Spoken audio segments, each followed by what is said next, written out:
Daniel Ortega monta carnaval para conmemorar el 128 aniversario del natalicio de Sandino. Aprovecha para otra vez lanzarse contra la iglesia y aplaudir la masacre de 2018.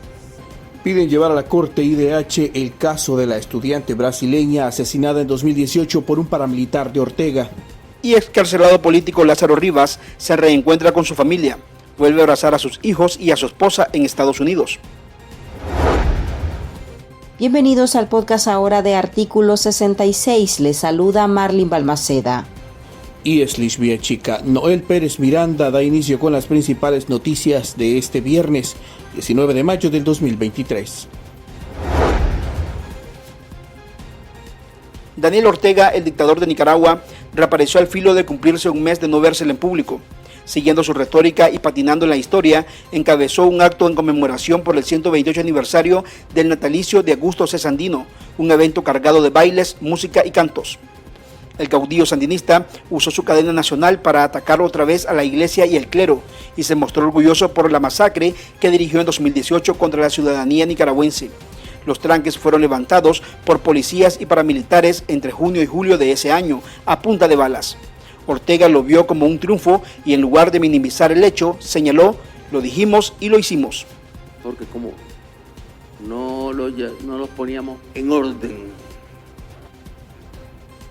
porque apelábamos al diálogo, porque apelábamos a los famosos mediadores, que eran golpistas también, todos los curas que están ahí como mediadores, eran golpistas. Nosotros le decíamos a la policía: aguante policía, aguante, quédense en los cuarteles. Entonces, ellos pensaban, como decían ellos, que ya estábamos montados en el avión. Y así lo decían tranquilamente, pensaban que ya estábamos derrotados. Y no entendían que lo que nuestro propósito era buscar una salida que no nos llevara a una confrontación con ellos para desalojarlos de los tranques donde cometían asesinatos todos los días. Y más bien ellos se sentían envalentonados y más crímenes cometían y más gente asesinaban y más policías quemaban. Y se iban sobre cuartelas de policía que están acuartelados, y se lanzaban ahí con superioridad numérica y en armas, y llegaron a matarnos muchos policías. El dictador arremetió contra los empresarios, recordándoles su alianza que mantuvieron por más de una década hasta la ruptura en medio del estallido social.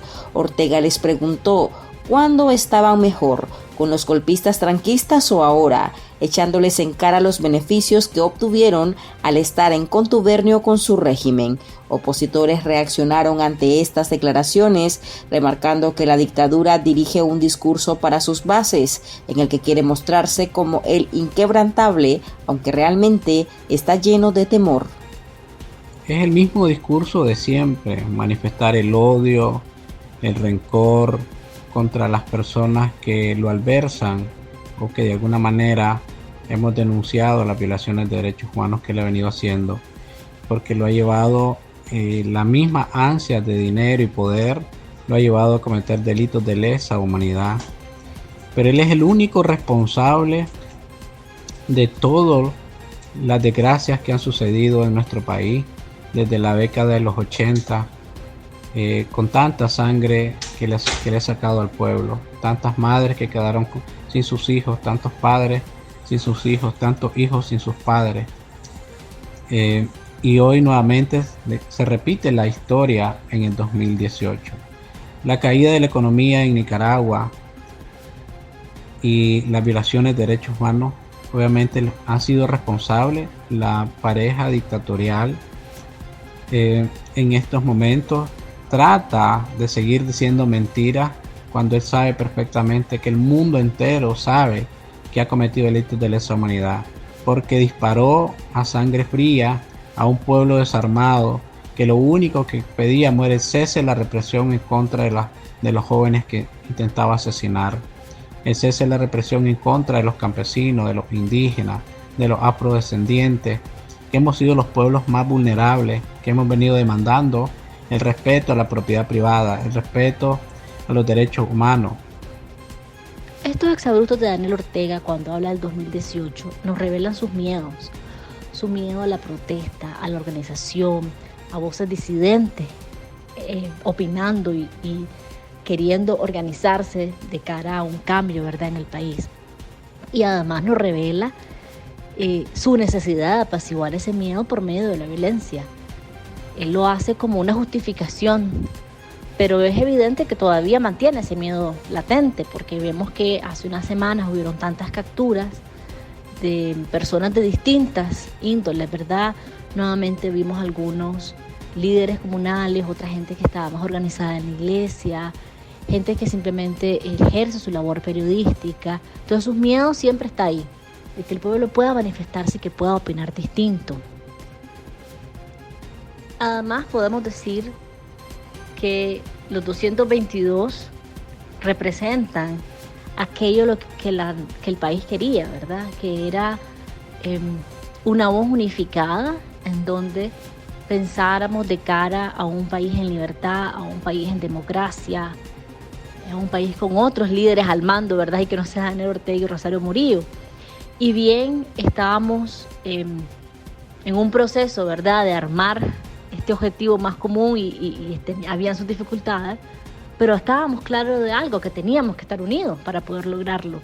Y estábamos en rumbo a eso. Y su única forma de poder romper ese objetivo fue encarcelándolos a como los encarceló, ¿verdad? Y por último, desterrándolos. O sea, ¿te imaginas el gran miedo que le tiene a la gente? Es enorme, a la gente que difiere, en verdad, de ello, es enorme.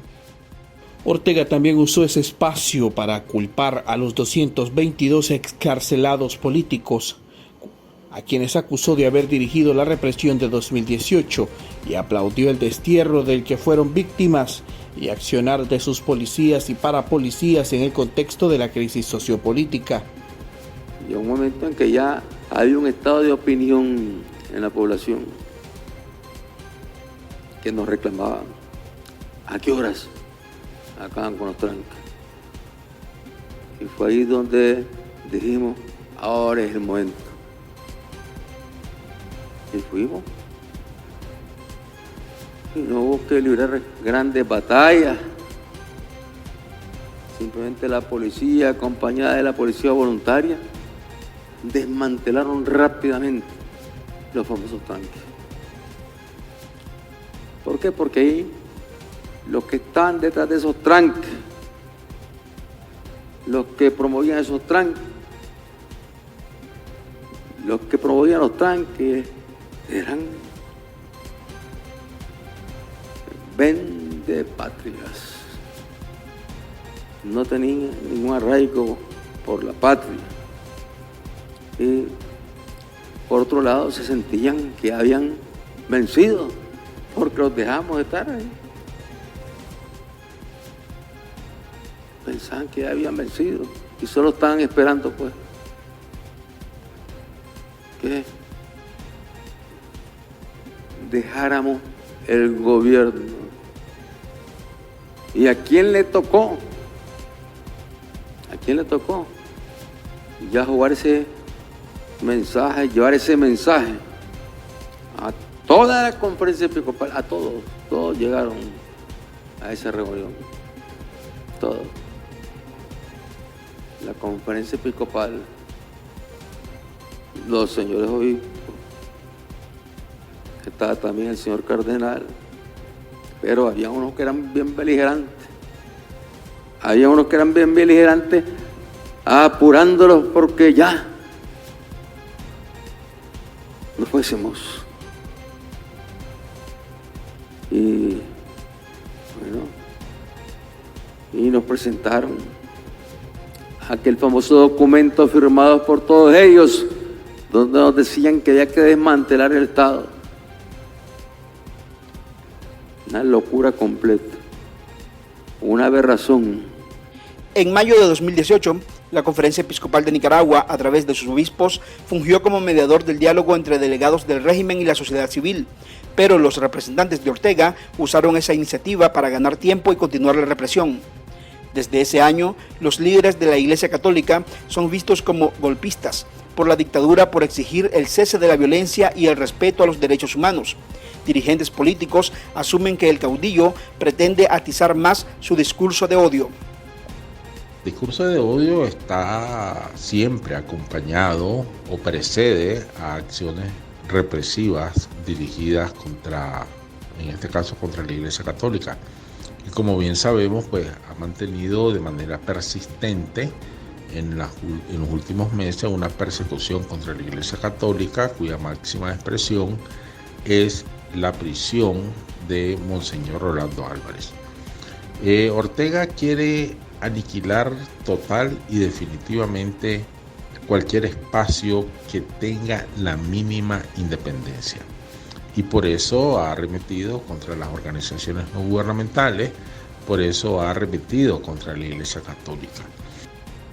Además indican que estas aseveraciones deben resguardarse como pruebas ante tribunales internacionales de la represión ejecutada por el Estado. El único responsable de tanto dolor que le ha causado a la familia nicaragüense, el destierro, el exilio, el sufrimiento de los exiliados, el sufrimiento de los presos políticos dentro de la cárcel, el sufrimiento de los familiares de presos políticos, de los familiares de quienes perdieron a sus seres queridos por un disparo de manera abusiva y agresiva, criminal por esta dictadura. Así, lo único responsable es la pareja Ortega Murillo.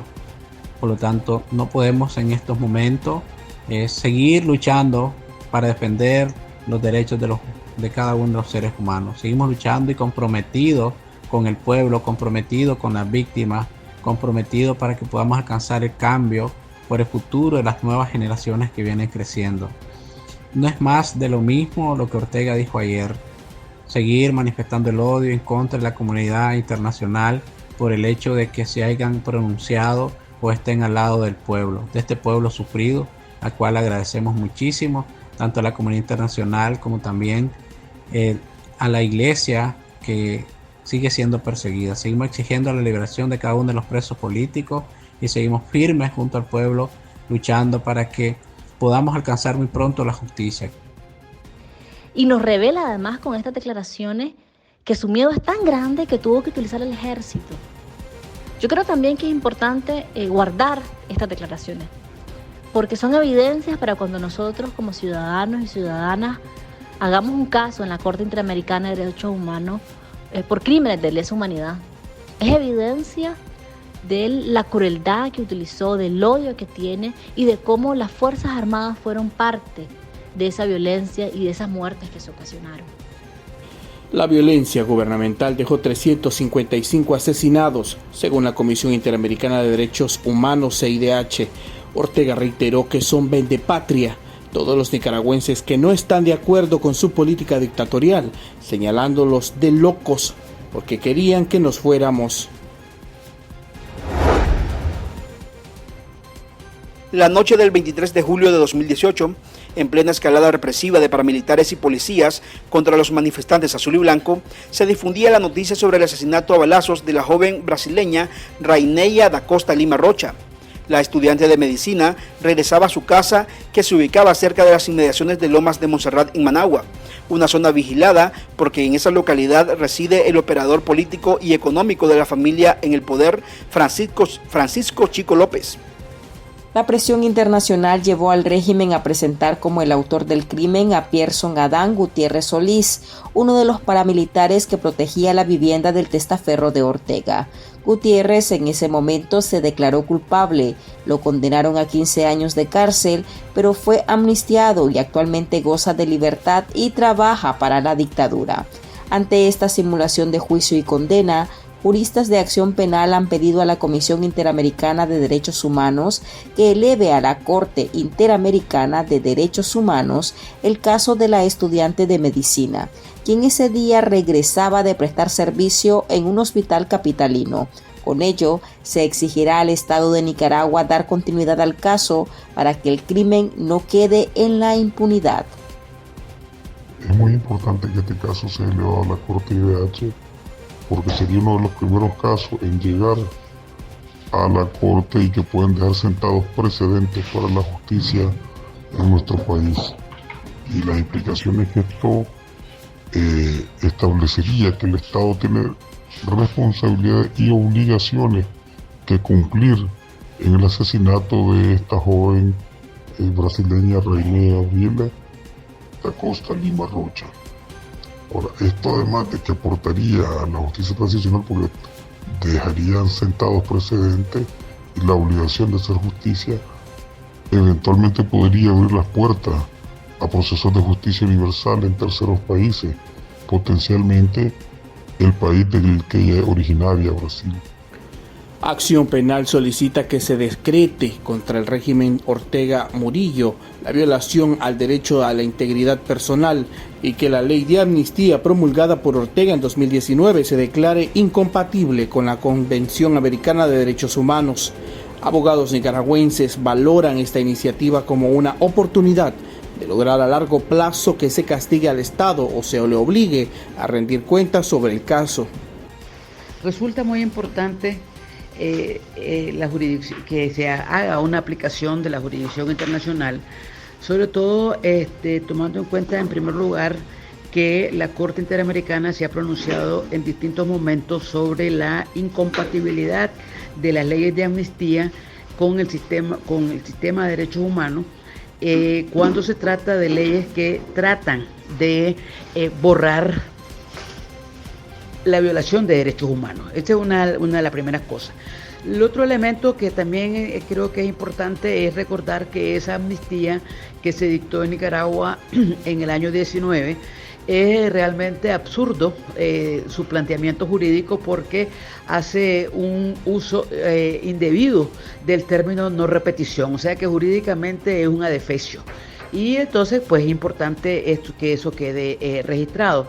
Un tercer elemento que creo que habría que tener en consideración es que el régimen dijo que la muerte, el asesinato de Rainey había ocurrido fuera del contexto de la crisis del 2018. Entonces es absurdo que hayan aplicado una ley que, aunque sea un adefesio jurídico, presuntamente estaba previsto para resolver la crisis del 2018.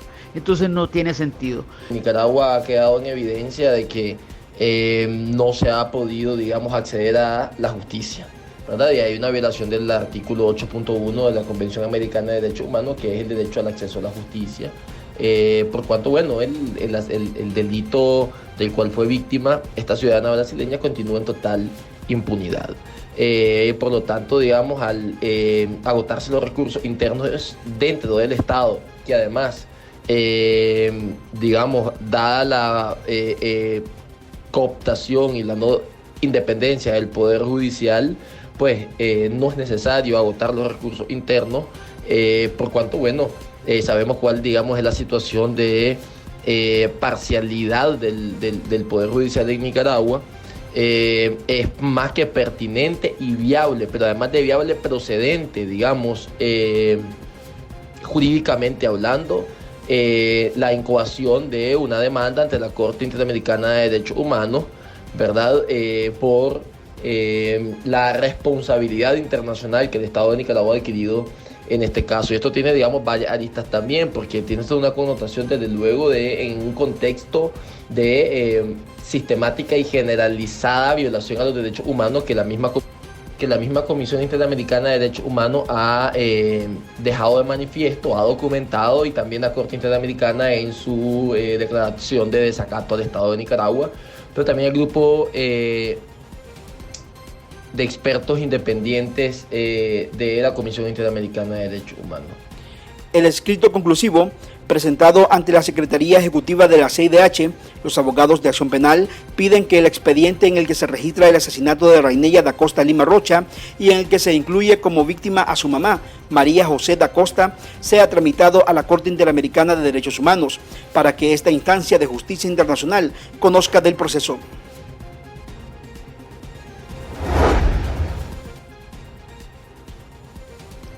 El exreo político Lázaro Ernesto Rivas Pérez, originario de Santo Domingo Chontales, se reunió con su familia en Chicago, Estados Unidos, donde se encuentra desde el 9 de febrero de este 2023. Rivas fue incluido en el grupo de opositores enviados a Washington por el régimen orteguista en calidad de desterrados para luego desnacionalizarnos. Lázaro se reencontró con su esposa y 2 de sus 3 hijos después de sufrir la separación forzada por el encierro al que lo sometió la dictadura. Yo apliqué al parol, conseguí una persona que me hizo el favor de traérmelos y así los pude traer. Pues yo la verdad pues aquí pues luché hasta que pude lograr conseguir traérmelos. Para mí fue la mejor felicidad del mundo encontrarme hoy con mi familia. Después de casi 4 meses que salí de Nicaragua, pues que no los veía, solo por teléfono que hablaba, pero no tenía un contacto físico con ellos. Pues hoy le doy gracias a Dios que pudieron salir con muchas dificultades, pasando un proceso con dificultades en el aeropuerto, pero siempre de la mano de Dios, que Él fue el que me los trajo hasta acá. La familia de Lázaro Rivas pudo llegar a Estados Unidos por medio del parole humanitario con el que muchos nicaragüenses, en especial exreos de la dictadura, han podido reencontrarse con sus seres queridos, pero antes sus parientes tuvieron que seguir enfrentándose a los bloqueos de las autoridades que pretendían perjudicar el exreo político. Mi esposa tuvo que decir que yo los había dejado desde hace tiempo abandonados y todo para que le hicieran el proceso, si no, no se me los daba. Ah, ya, ok. Entonces ella lo que dijo fue que usted abandonó a sus hijos. Así es, para que le pudieran dar, porque como yo aparecí en los datos, entonces le dijeron pues que le iban a quitar los apellidos a mis hijos, pero ella dijo pues, pero si él ya hasta los abandonó a los chavales, no les da nada, tiempo que no sabemos de él, dice, de que antes que estuviera libre. Lo que queremos es nosotros tener estos documentos para visitar a un tío. Lázaro Rivas, hermano del también exreo político Ulises Rivas, exiliado en Estados Unidos, estuvo secuestrado casi 36 meses en el centro penitenciario de Juigalpa Chontales, condenado a 7 años de prisión por el supuesto delito de robo agravado. Ahora en el destierro, Rivas asegura que a pesar de que iniciará de cero, se siente feliz por estar al lado de su familia. También asegura que seguirá demandando justicia hasta lograr que la dictadura de Daniel Ortega y Rosario Murillo salgan del poder. Y estas son otras noticias que usted también debería saber hoy. Fuentes en condición de anonimato revelaron a Artículo 66 que al menos 4 oficiales decidieron desertar de la policía para migrar hacia Estados Unidos. Según relatan en el grupo, hay 3 mujeres policías, una de ellas identificada como Cristina Guzmán. Detallan que la uniformada, originaria del barrio El Rodeo en Managua, formó parte en primera instancia del área de inteligencia de la policía y luego fue secretaria del Distrito 6 en la capital. Junto a Guzmán, sostiene el informante, salió del país Erika Sánchez y Elizabeth Cajina. La primera trabajó como secretaria y la otra en servicios policiales del mismo Distrito 6 de la policía. Otro de los uniformados de la dictadura que abandonó Nicaragua y que laboró de igual manera en el Distrito 6 fue el oficial Einer Larga Espada.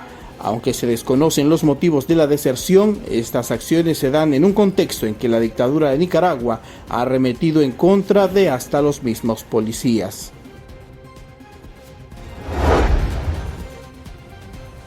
La alcaldía de Managua, también bajo control del cristiano y socialista Daniel Ortega, notificó a 14 negocios ubicados en los alrededores del Estadio Nacional de Fútbol Crenshaw, que tienen 24 horas para desalojar el lugar, sin derecho a reubicación ni indemnización por las inversiones realizadas durante más de 30 años que han ocupado esos espacios.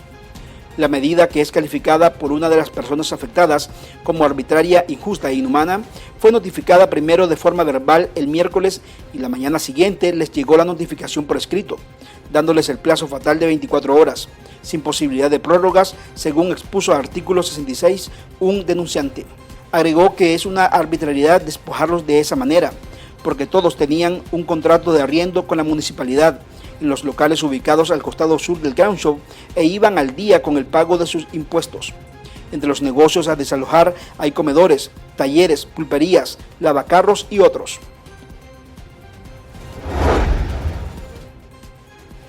La comunidad católica del municipio de Pantasma del departamento de Jinotega realizó un radio hablatón para recaudar fondos y darle mantenimiento a Radio Santa María, que es propiedad de la parroquia Nuestra Señora de los Dolores en ese municipio. Sus organizadores manifestaron que pretenden comprar nuevos equipos y mejorar la cobertura del medio con el lema Radio Santa María, una voz mariana en tu hogar. Este medio pretende llegar a las familias con la transmisión en vivo de misas, el rezo del rosario, prédicas, catequesis y música de animación católica, aseguraron. El régimen de Nicaragua continúa su embestida contra organismos sin fines de lucro. En la Gaceta se oficializó la ilegalización de 14 ONGs y la supuesta disolución voluntaria de otras 12, la mayoría entidades de corte religioso. Con esto, el número de asociaciones ilegalizadas supera las 3.300 desde la arremetida iniciada en diciembre del 2018. Aquí termina el episodio de este viernes. Recuerde que esta y otras noticias usted las puede leer en nuestra web www.articulo66.com. Hasta la próxima. También pueden suscribirse a nuestro podcast en Spotify y seguirnos en las redes sociales como Artículo 66 y en Twitter @Artículo 66Nica. Hasta la próxima.